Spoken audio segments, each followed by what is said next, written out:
Yun nga pala guys, nauna na pala akong bumaba kanina.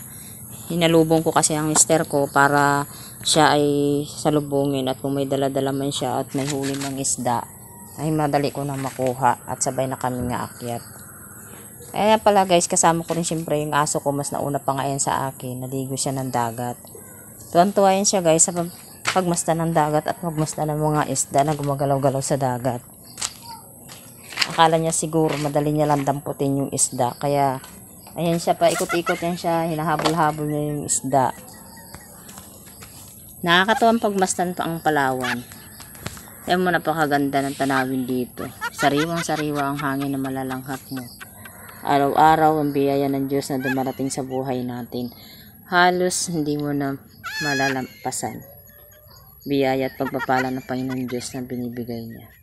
So dito pa lang guys, napakalaki na ng biyayang binigay niya. Sobra-sobra.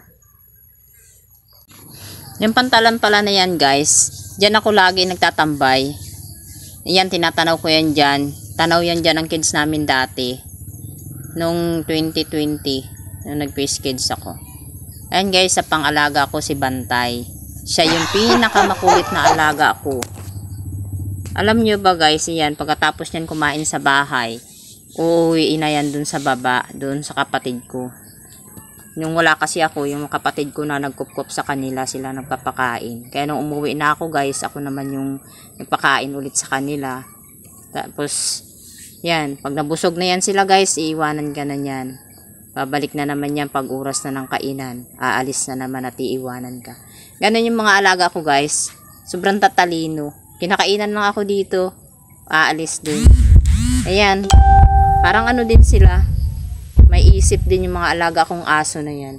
So yan palang mister ko guys, napakasipag niyan yan. Yan, bago yan naakyat sa taas, nililinis niya ng bangka namin. Kailangan wala yan, walang ano yan, walang gasga, amag-amag na galing sa dagat, nang galing sa lambat. Ilinis niya, nililimasan, hugas, bandaw, kukuskusin niya yan guys ng pamunas para yan maging malinis bago yan siya bababa. At yan, ugali niya na talaga yun guys, bago siya aakyat, ibabara niya yan, lalagyan niya yan ng mga kalang sa ilalim para if na umalon, hindi magagasgasan ng ilalim ng bangka namin. Ganun yan siya ka-protective sa aming panghanap buhay.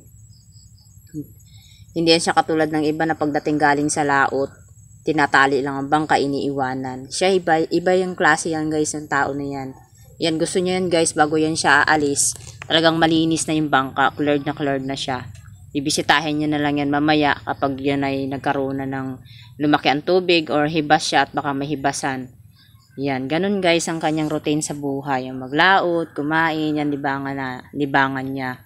Maghanap buhay, ang pahinga.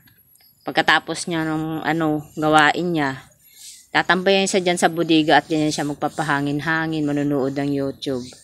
So, yun lang naman ang kanyang rotation sa buhay niya. Masaya na siya makakain, magawa niya ang ginawain niya sa araw-araw. Yung kanyang obligasyong ginagawa niya. Napakasipag niya na tao na wala akong masabi sa kanya guys. Sadyang ang dagat lang, minsan maramot magbigay, minsan mapagpapala ang pagbibigay ni Lord. Binabudget lang siguro ni Lord ang pagbibigay-bigay ng biyaya.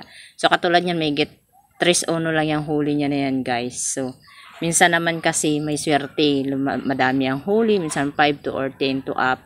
Ayan, yung kapatid ko nga pala, yan na dumuong na rin siya. Kararating niya lang guys, galing din sa laot na una lang yung mister kung dumating. So yan guys, may huli din yan siya. Nasa 3 kilos lang din ang huli niya guys. Halos pare-pareho ang huli nila, araw-araw. So may get 500 plus na rin ang kita nun. So, sold na rin naman. Bawi rin yung krudo at yung makakabili ka na rin ng bigas. Kasi may pang-ulam naman din na nasasabit sa lambat. Kaya, bigas na lang bibiliin mo at kung ano pa man yung pangailangan sa loob ng bahay. Sa araw-araw ay babawi naman yun. Nakakapagtabi ka rin naman ng kunti. Siyempre, araw-araw may ginagastusan kaya hindi ganun kalaki ang naiipon. So, napakaswerte lang dito guys kapag binigyan ka ng biyaya ng Lord na pinaswerte ka sa loob ng 1 buwan or 2 buwan na sunod-sunod na palagi ka nakaka 5 kilos, nakakapagtabi at nakakapag-ipon ka talaga. So, siyempre mabayaran dito guys, mga katulad din ng binabayaran dyan sa inyo billing tubig, kuryente sa pagkain ng tao. So yun guys, sa pangailangan natin, ganun talaga kaano. Pero dahil sa biyat pagpapala ng Lord ay binibigyan niya tayo ng source income. So ayan guys, ang huli namin. Huli niya lang pala, kaya hindi naman pala ako sumama sa paglaot. Nagabang lang ako. Thank you for watching. Salamat guys sa walang sawang panonood ng aking vlog. Salamat din sa inyo dahil di kayo nagsasawa sa aking video. Please follow more and like and share. Thank you. God bless you.